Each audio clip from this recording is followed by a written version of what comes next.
Le petit matin Sud Radio, 5h-7h, Benjamin Glaise. 6h40, Sud Radio, la vie en vrai. Dans un collège de la Drôme à Bourg-de-Péage, il a été décidé que les élèves exclus iront faire du bénévolat au Resto du Cœur. Et oui, du bénévolat à la place des heures de colle ou d'une exclusion, ça pourrait, pourquoi pas, servir d'exemple. Pour en parler, en tout cas, nous sommes avec le responsable des Restos du Cœur de Romans-sur-Isère. Bonjour Jean-Marc Delporte.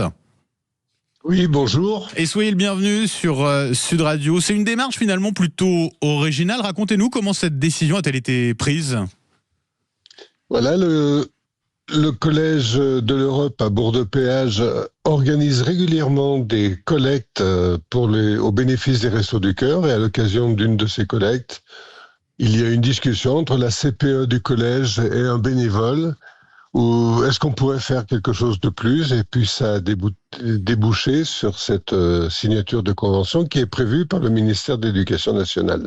C'est-à-dire, il faut une convention, c'est ça, pour pouvoir faire cela?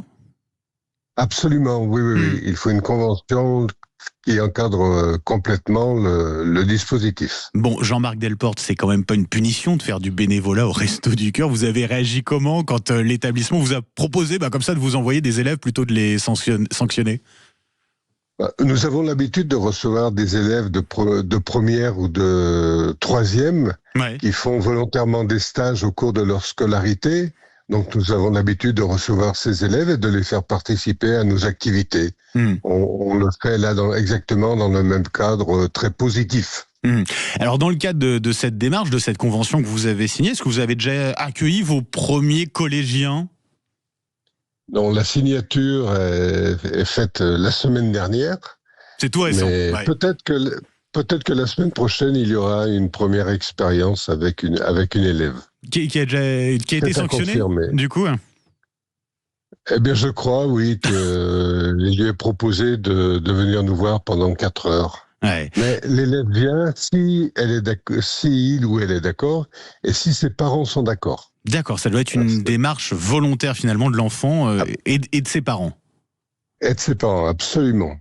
À quelle mission vous allez les affecter, ces collégiens, et notamment, pourquoi pas cette collégienne, si elle accepte? Eh bien, ils vont participer à l'activité du Centre des Restos du Cœur, faire du tri de produits alimentaires, les mettre en rayon, participer à la distribution auprès des personnes accueillies dans notre centre.